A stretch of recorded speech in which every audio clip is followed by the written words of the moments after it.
ہر آزمائش کے ساتھ اللہ آپ کے کردار کو نکھارتا ہے۔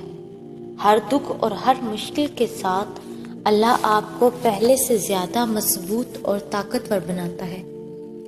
آپ جن مشکلات سے ابھی گزر رہے ہیں وہ آپ کی ذات کو بہتر بنانے کے لیے ہیں۔ ہم زندگی میں جن حالات سے گزرتے ہیں وہ حالات کسی نہ کسی مقصد کے تحت اللہ ہماری زندگی میں بھیجتا ہے۔ اس لیے اللہ پر اور اس کے بنائے ہوئے پروسیس پر بھروسہ رکھیں۔ وہ اس پورے سفر میں آپ کے ساتھ ہے، وہ آپ کا محافظ ہے۔ ایمان لانے والوں کو اللہ ہی پر بھروسہ کرنا چاہیے، اور جن دعاؤں میں صدقے دل ہو وہ عرش تک جاتی ہیں، اور جن دعاؤں میں صبر شامل ہو وہ رب کی رحمت پا جاتی ہیں۔ تم بھی مانگو اسی سے جس کے در سے جھولیاں خالی نہیں جاتی، وہی عطا فرمائے گا تمہیں بھی جس کی فطرت ہی رحمان کہلاتی ہے۔ صبر رکھو، یقین رکھو، یہ آزمائش ہے چند گھڑیوں کی مہمان، بہت جلد تمہیں بھی قبولیت کی خوشخبری سنائی جاتی ہے۔ انتظار کرنا مشکل ہے، مگر اس انتظار کے بعد جو اجر تمہارے لیے لکھا گیا ہے وہ تمہاری زندگی بدل دے گا۔ بس ہر چاہت سمیت خود کو اللہ کے سپرد کرو، اور پھر دیکھنا وہ تمہیں کیسے ہر غم سے آزاد کر دے گا۔ وہ تمہاری آنکھوں سے نکلنے والے آنسوؤں کی ایک ایک وجہ جانتا ہے، وہ ان کو اپنے کن سے خوشیوں میں بدل دے گا۔ بس وہ چاہتا ہے کہ تم اس پر یقین رکھو۔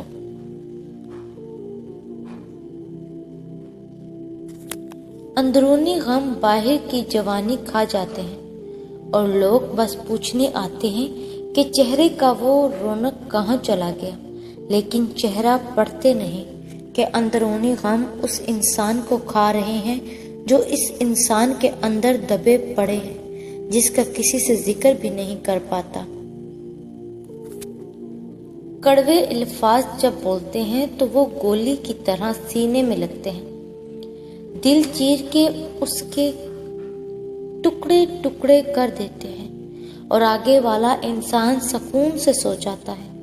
کسی کو دکھ دے کے اور وہ ٹوٹا ہوا انسان بنا کچھ جواب دیے خاموش ہو جاتا ہے، اور اگر وہ تہجد میں رو دے اللہ کے سامنے اپنے آنسو گرائے تو اس انسان کو ڈرنا چاہیے، کیونکہ ایک بار آہ لگ جائے پھر انسان کبھی نہیں سدھرتا۔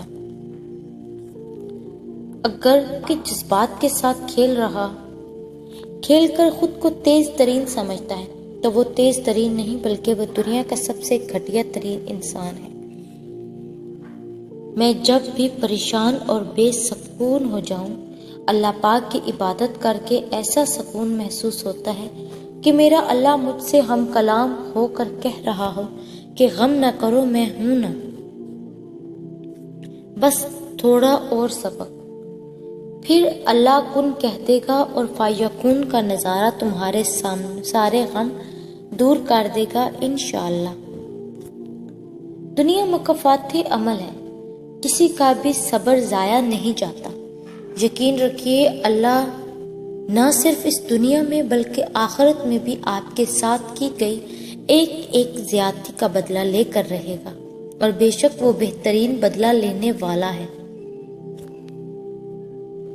اپنے رویے اتنے برے نہ رکھیں کہ دوسروں کے لگائے ہوئے سٹیٹس آپ کو اپنے لیے لگیں۔ کچھ لوگوں کو ہم عزت دینا چاہتے ہیں مگر وہ اپنے رویے سے ثابت کر دیتے ہیں کہ انہیں اس کی ضرورت نہیں۔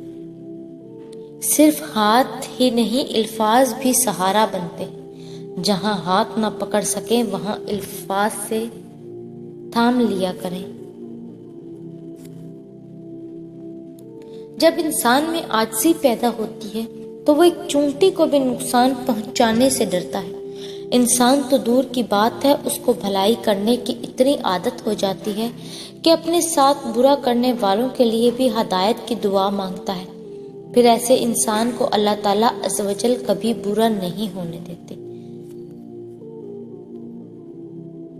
زندگی میں کچھ لوگ خوشبو کے مانند ہوتے ہیں، ساتھ نہیں ہوتے، نظر بھی نہیں آتے، لیکن ان کی چاہت، ان کا خلوص اور ان کی باتیں تا عمر سوچ میں، ہمارے الفاظ میں اور ہماری زندگی کے ہر پہلو میں مہکتے رہتے ہیں۔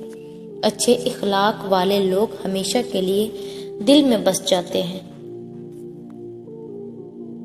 خلوص اور اچھائی صرف الفاظ میں نہیں، اپنی نیت اور فطرت میں بھی پیدا کریں، تاکہ آپ لوگوں کے عیب نہیں، ان کو خوبیاں دیکھ پائیں۔ اپنے دل کو مضبوط کریں اور ہر ایک سے یہ توقع رکھنا چھوڑ دیں کہ وہ آپ کی بات کو سمجھیں گے، اور ویسے بھی ہر بات ہر ایک کے لیے نہیں ہوتی۔ کسی ماہر کا کہنا ہے، کسی کی میٹھی باتوں کا مطلب یہ ہرگز نہیں ہوتا کہ آپ اس کے لیے خاص ہیں۔ بعض اوقات کبوتر کو کھلانے کے لیے نہیں بلکہ پکڑنے کے لیے بھی دانہ ڈالنا جاتا ہے۔ اپنی اہمیت جاننے کے باوجود کسی کے ساتھ لٹکے رہنا حماقت اور بے عزتی کا باعث ہے۔ دل مضبوط کرو اور جہاں اہمیت نہ ہو وہاں نہ بیٹھے نہ رہو۔ تمہارا یہ صبر، یہ مانگنا یوں ہی نہیں ہے، اللہ تمہیں نوازے گا، اللہ نے وعدہ کر رکھا ہے۔ اگر کبھی تھک جاؤ تو کبھی مایوس نہ ہونا، خدا سے گفتگو کرنا، سفر کی جستجو کرنا۔ یہ اکثر ہو ہی جاتا ہے کہ بندہ تھک بھی جاتا ہے، مقدر کو برا جانو گے تو یہ ہو بھی جاتا ہے، مگر تم حوصلہ رکھو، وفا کا سلسلہ رکھو، جسے خالق سمجھتے ہو بس اس سے رابطہ رکھو۔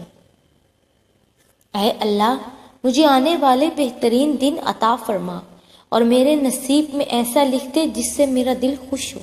مجھے ذہنی سکون عطا کر اور میرے معاملات کو آسان کر دے، آمین ثم آمین۔ اللہ سے مانگنا ہر کسی کے نصیب میں نہیں ہوتا۔